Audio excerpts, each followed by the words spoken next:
In the golden era of American muscle cars, one particular model stood apart from its siblings, not for its raw power or astronomical price tag, but for its unique approach to performance. While names like the GTO, Charger, and Mustang dominated headlines, Pontiac quietly introduced a car that would challenge the notion that high performance had to come with a high price.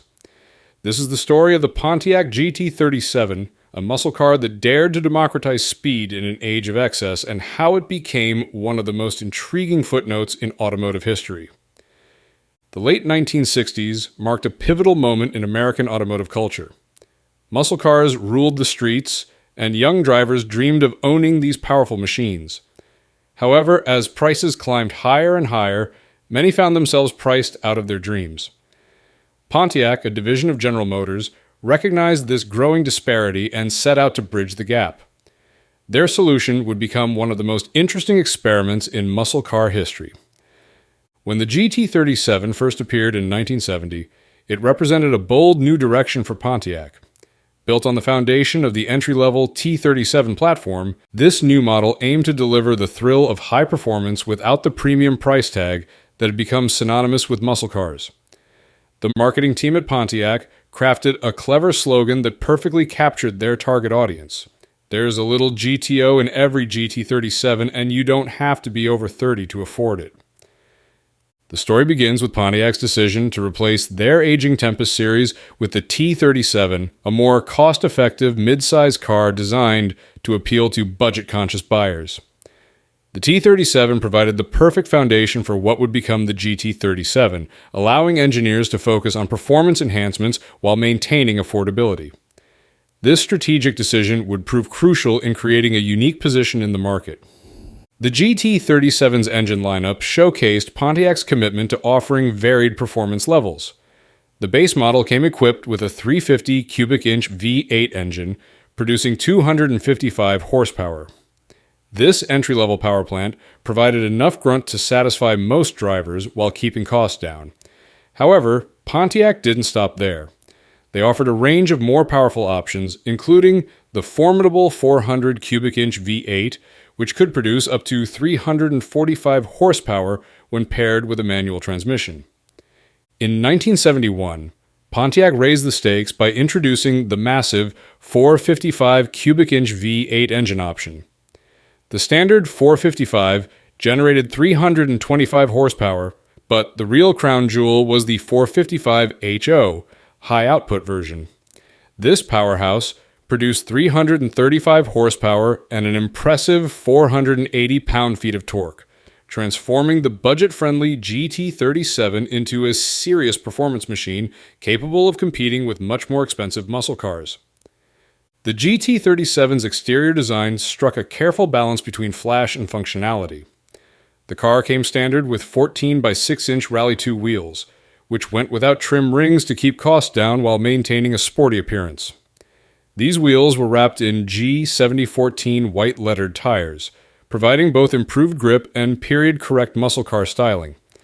Dual exhausts with chrome extensions not only enhanced performance but also gave the GT-37 the aggressive sound that muscle car enthusiasts craved.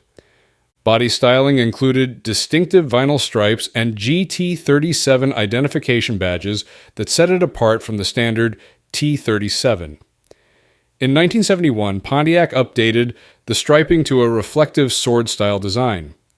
The car's hood featured functional hood pins, adding both style and security during high-speed driving.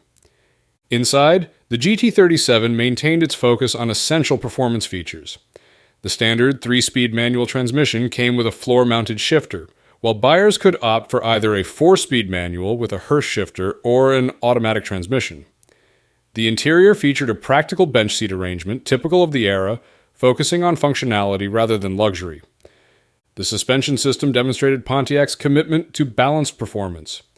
The GT-37 utilized an independent short-long arm front suspension paired with a 4-link rear end, providing responsive handling while maintaining daily driver comfort. Standard braking came from 9.5-inch drum brakes at all 4 corners, though buyers could upgrade to power-assisted front disc brakes for improved stopping power. Production numbers tell an interesting story about the GT-37's brief market presence.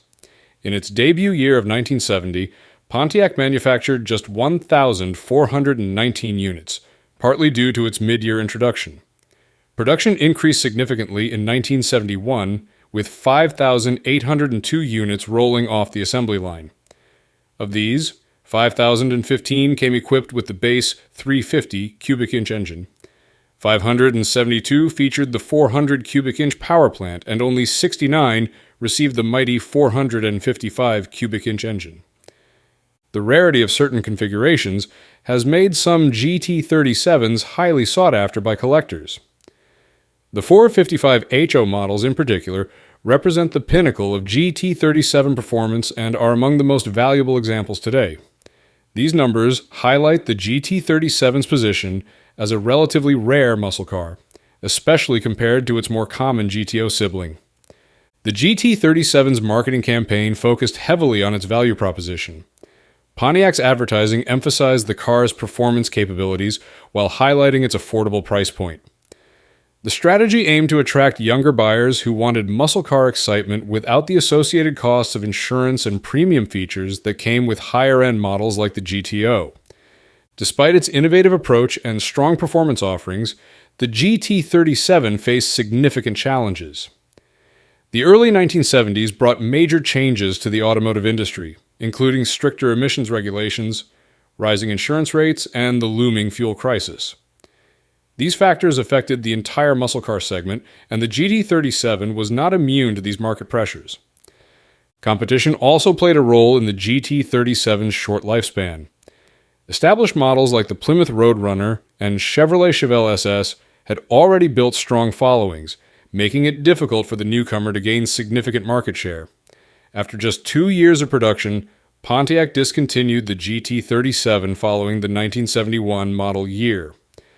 The GT-37's suspension setup proved capable of handling the power from any of its available engines. The independent front suspension used short and long arms, while the rear employed a 4-link design that effectively planted the power to the pavement. This combination provided good handling characteristics while maintaining enough comfort for daily driving duties. The braking system, while basic by today's standards, was appropriate for the period. Standard drum brakes measured 9.5 inches at all 4 corners, providing adequate stopping power for normal driving conditions. The optional power-assisted front disc brakes represented a significant upgrade, offering improved brake feel and reduced fade during aggressive driving. The GT-37's legacy lives on as an example of innovative thinking in the muscle car era. While it may not have achieved the same level of fame as the GTO or other legendary muscle cars, it represented an important experiment in making performance accessible to a wider audience. The GT-37 proved that exciting performance didn't necessarily require a premium price tag. Today, surviving GT-37s serve as reminders of a brief but significant chapter in American automotive history.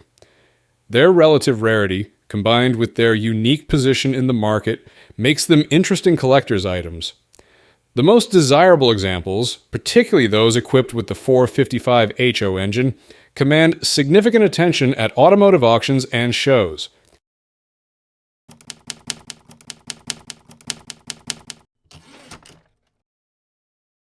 In the midst of the 1970s oil crisis, when American automakers were struggling to adapt, American Motors Corporation made a bold move that would leave an indelible mark on automotive history. The 1974 AMC Matador X, with its mighty 401 V8 engine, wasn't just another car. It was a testament to American engineering ingenuity. This unique vehicle, which later starred in the James Bond film The Man with the Golden Gun, represented AMC's $40 million gamble to revolutionize the mid-sized car segment. Today, we delve into the fascinating story of this distinctive machine that dared to challenge the automotive giants of its era. The early 1970s marked a pivotal moment for American Motors Corporation. As Ford dominated with the Mustang, Chevrolet with the Camaro, and Dodge with the Challenger, AMC needed something special to capture the public's imagination. The answer came in 1971 with the introduction of the Matador, replacing their previous model, the Rebel. However, it wasn't until 1974 that AMC truly showed its hand with the Matador X Coupe. The development of the Matador X wasn't just another corporate project, it represented AMC's ambitious vision to redefine its image. With an investment of $40 million, an astronomical sum for the smallest of the American automakers, AMC assembled a team of in-house designers and external consultants. Their mission was clear: create a mid-sized car that could turn heads while delivering performance that could rival the established muscle cars of the era. The Matador X's design was revolutionary for its time. The fastback styling featured a long hood and short rear deck, creating a profile unlike anything else on American roads. The front end, with its distinctive central protrusion on the hood and grille, earned it the nickname coffin nose among enthusiasts. This wasn't just another cookie-cutter design, it was a statement of intent from AMC. Inside the cockpit, the Matador X showcased AMC's attention to detail and driver-focused design philosophy. The dashboard featured 3 squared instrument pods, each serving a specific purpose. The left pod housed the indicator lights, fuel gauge, and water temperature gauge. The center pod prominently displayed a 120 miles per hour speedometer, while the right pod contained either an electric clock or a fuel economy gauge. The innovative soft-feel horn bar replaced the traditional steering wheel horn pad, adding both style and functionality. The crown jewel of the Matador X was its optional 401 cubic inch V8 engine. This power plant wasn't just any ordinary motor, it was part of AMC's third-generation V8 family, known for its robust construction and impressive performance capabilities.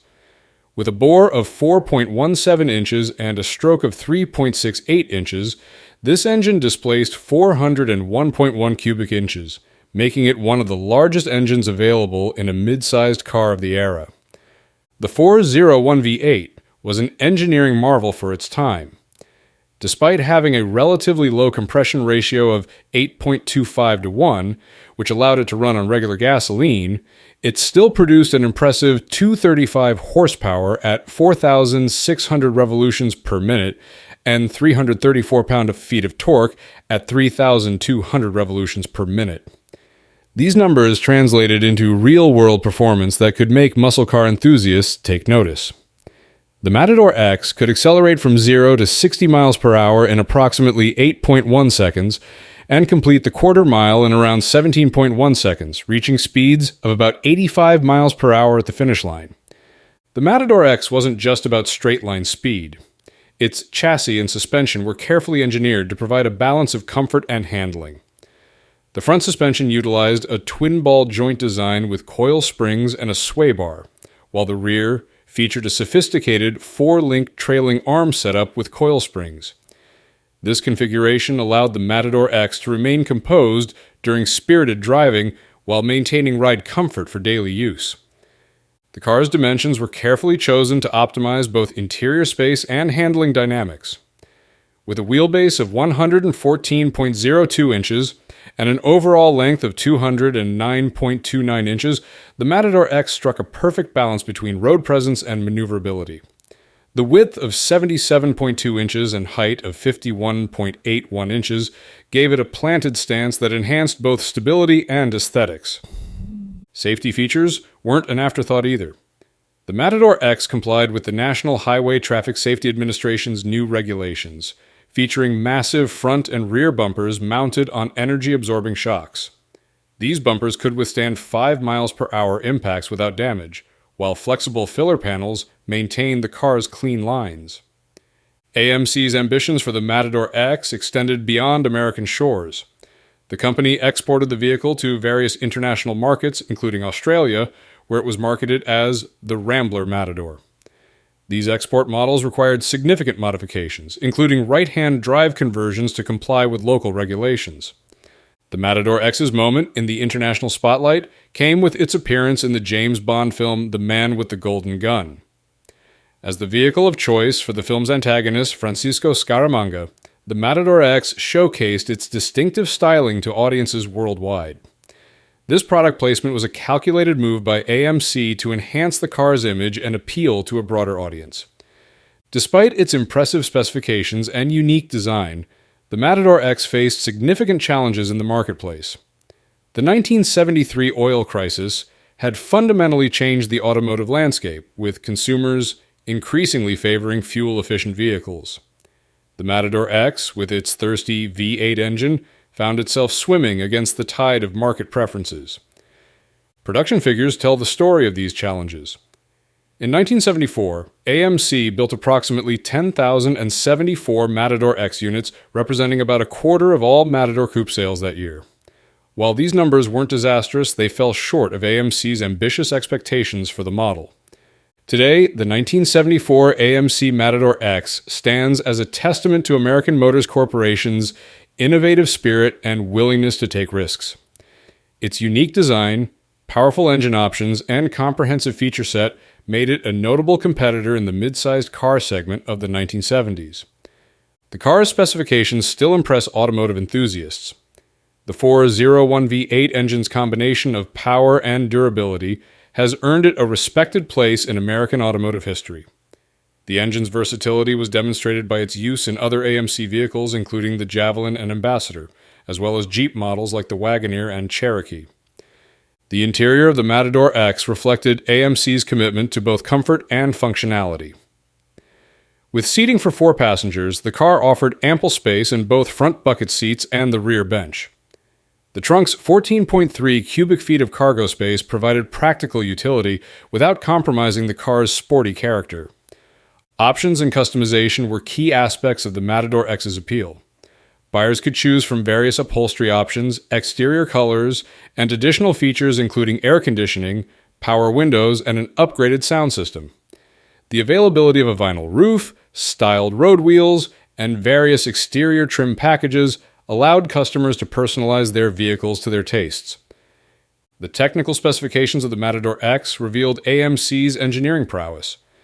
The front axle measured 59.69 inches, while the rear axle spanned 60 inches, providing a stable platform for both straight-line acceleration and cornering. The curb weight of 3,993 pounds was managed effectively by the car's suspension system and braking components. The braking system, featuring front disc brakes and 10-inch rear drums, provided reliable stopping power for the era. The car's 40.7-foot turning circle, while not particularly tight, was reasonable for a vehicle of its size and class. The F70 R14 tires, mounted on 14-inch wheels, provided adequate grip for both daily driving and more spirited moments. The story of the 1974 AMC Matador X parallels the broader narrative of American automotive history in the 1970s. As emission regulations tightened and fuel prices rose, the market for high-performance vehicles began to shrink. The 401 V8 engine, once the pride of AMC's lineup, was gradually phased out of passenger cars, though it continued to serve in Jeep vehicles until 1978.